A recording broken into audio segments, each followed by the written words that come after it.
Merci de rester fidèle à Investir Innové en Afrique TV. Bonjour la famille. Ce jour, nous prenons la direction de la République du Congo. Là-bas, le gouvernement fait aussi des efforts pour s'arrimer à la volonté continentale qui est celle de développer nos pays. Ainsi donc, dans le cadre de ces Africa Dev Sessions, le Club Afrique Développement ou encore l'Africa Development Club du groupe marocain Attijari Wafa Bank a organisé une série de rencontres entre les investisseurs, les entrepreneurs et les pouvoirs publics congolais. Ces rencontres ont eu lieu du 29 au 30 septembre 2022 à Brazzaville. Avant que nous entrons dans le vif du sujet, j'ai un message à tous les entrepreneurs et les investisseurs de notre communauté. Vous désirez investir en Afrique, vous voulez y entreprendre, mais manquez d'informations sur comment vous y prendre? Je peux vous rassurer que vous êtes au bon endroit. Investir Innové en Afrique TV vous propose des solutions simples qui peuvent répondre à vos préoccupations. Vous avez notamment la possibilité de vérifier cela en cliquant sur le bouton « Rejoindre » à côté de celui d'abonnement. Par là, vous rejoignez une famille exceptionnelle qui vous donnera des chances de profiter des financements en equity crowdfunding, des partenariats pertinents avec les personnes intéressées par l'investissement en Afrique, beaucoup de contenu en exclusivité, taillé sur la mesure de vos activités. Ne perdez donc pas le temps et rejoignez-nous maintenant pour développer votre business à 2,99 € seulement. Revenons à présent à notre sujet du jour. Durant les échanges et les débats organisés, les représentants des pouvoirs publics congolais ont lancé un fervent appel à la communauté des investisseurs et des entrepreneurs nationaux et internationaux à orienter leur regard vers le secteur agro-industriel de la République du Congo. Plus précisément, le gouvernement a invité les acteurs du secteur national et international à investir dans les projets du secteur élaboré dans le cadre du Plan national de développement 2022-2026. En effet, ces rencontres ont été organisées sous le thème PND 2022-2026, un vivrier d'opportunités et de création de la valeur, focus sur l'agro-industrie.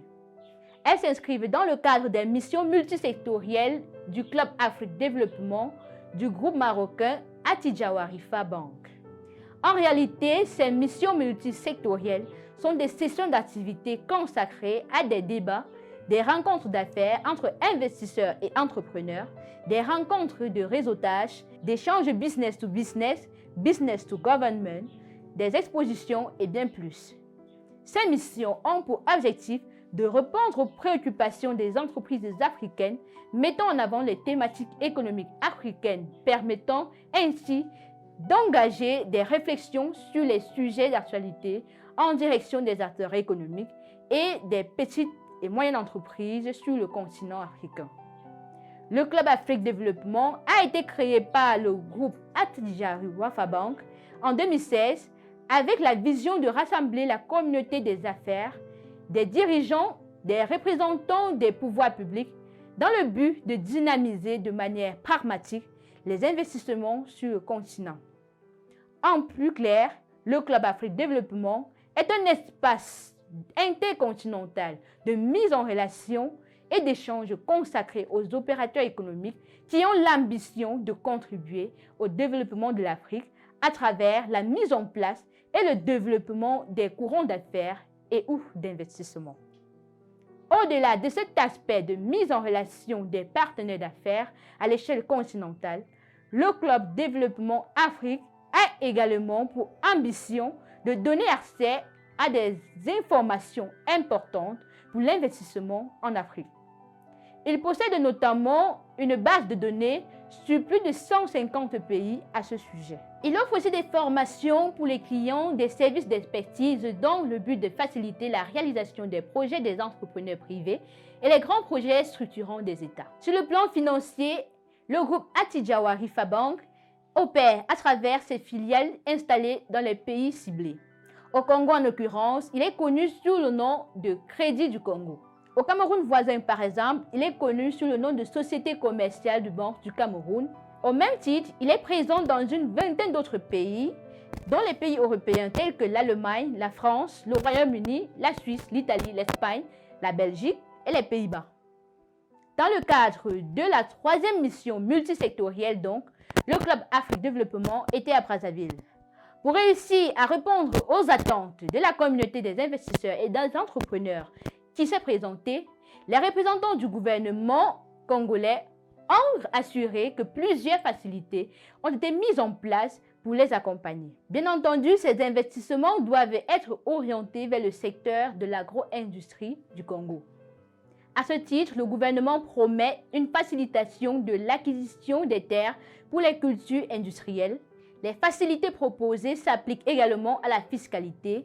Les établissements qui investiront bénéficieront d'une réduction sur les impôts à prélever.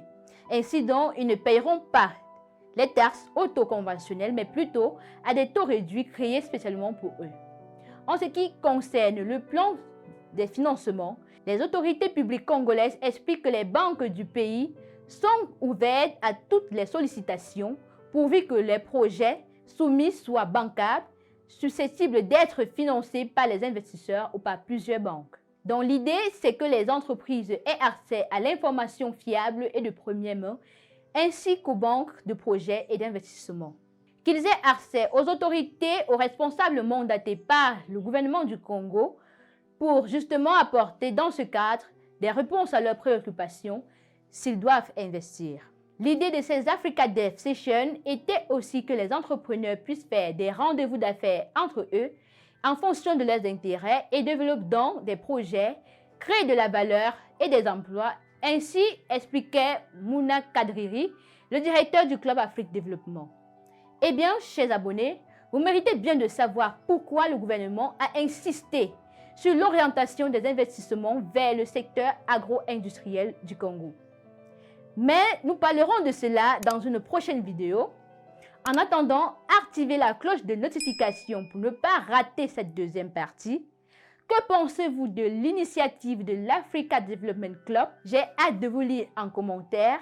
Sur ce, je vous donne rendez-vous dans la prochaine chronique où on parlera concrètement de ce que réserve le gouvernement congolais à ses futurs investisseurs.